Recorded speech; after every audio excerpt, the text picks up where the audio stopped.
What makes wrestling special is as like a comic book.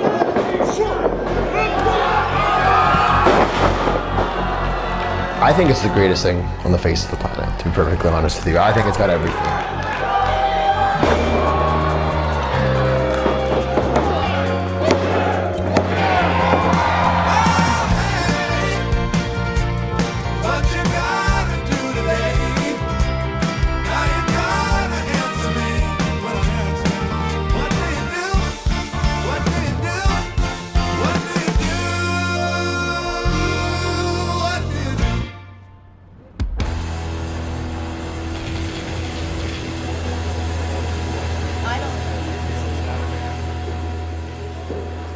There's a saying that goes, the wrestling business doesn't want you, it doesn't need you, and it doesn't owe you anything.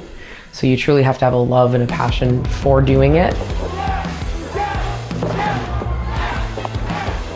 My name's Kat Von Heez, and I am a professional wrestler.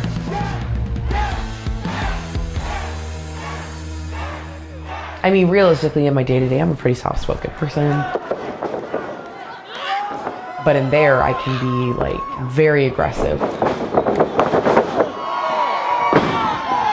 Once when people see me in there and then they see my day-to-day, they're like, I don't see that person in you. I'm like, well, she's down there. I can't just go out in public and beat people up.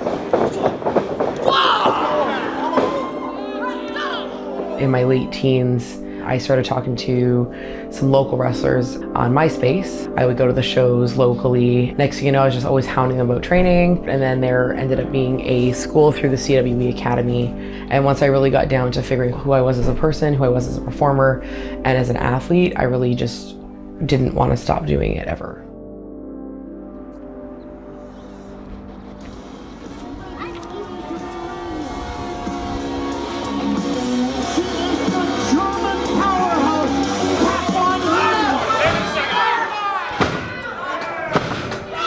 I like to go out there and make people think that everything in there is real and get them captivated and make them live in that moment where they're like not too sure if the emotions I'm exhibiting or that grunt I just let out was pain or was it anger, and they live in that moment where like, I'm not too sure, but that seemed pretty real to me.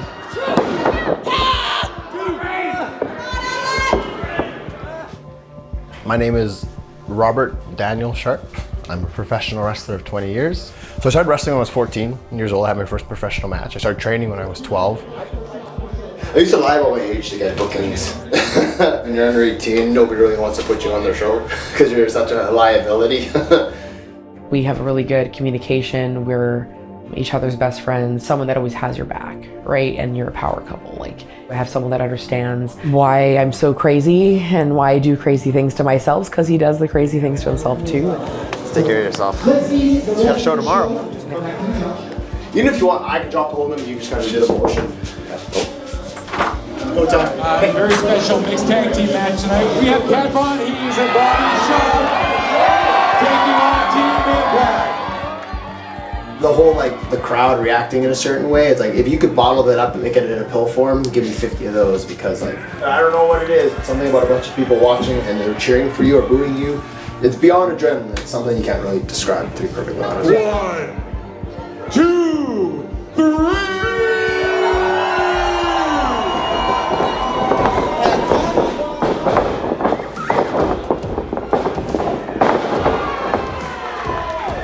We put our bodies on the line every day for people's entertainment.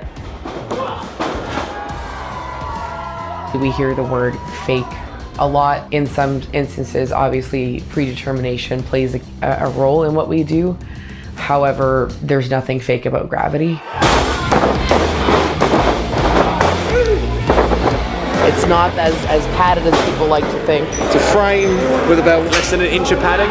Yeah. And then wooden boards, right? So I have chronic back pain and like herniated discs, and I've torn like shoulder cartilage. I had a hip replacement. I tore my Achilles tendon. I had bicep surgery, and I sprained my ankle 3 weeks ago. And now here I am. Most of our bodies are falling apart. We give our bodies to the sport. We give our bodies to the fans. I super glued this shut for him. Anytime I got hurt, It was always, I need to get back into the ring.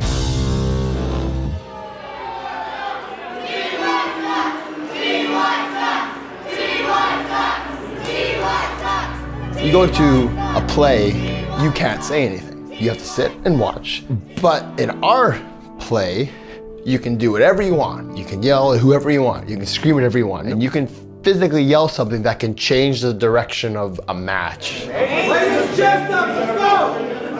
With my hand. Yes! So to me, it has every aspect of entertainment, and it kind of rolls it all into one little tiny ball that ends with like the 20 by 20 ring. Yeah. This is kind of a lot of hard work for not too much reward. You have to really love it. It's 24-hour drives, and it's like your car breaks down, or you go there, you lay it all out, and you're tired, you're exhausted, you're sore, and then you shove yourself in this tiny little car with 4 or 5 more people and all of your luggage to get to the next town and then to the next town. And it's a really different lifestyle than to what most people have to do for work. Start off, you kind of struggle. The money pays for your food on the road, and it pays for your gear or whatever to get made. It's like you're doing it for free. And so you start to make more money as years go by. Like, it's never as much as people want it to be, or it should be. Most of us have day jobs, to fund the dream, but it definitely starts to pay the bills, and you start to make income with it. Introducing our first team. Been fortunate enough to have a couple of girls who I've stayed in touch with since I started, and all it started with was me getting in the ring and resonating and having that conversation with them. They just looked up to me. No matter how far you make it, knowing that you left a footprint behind in someone's path, and it became a part of who they were, that's rewarding in itself, that you gave back to somebody that maybe didn't have direction in their life. If you love this and this is something you want to do, find a good school, train your butt off, keep training, never stop learning. And even when the cards are down, you just have to keep going if this is something you really want to do.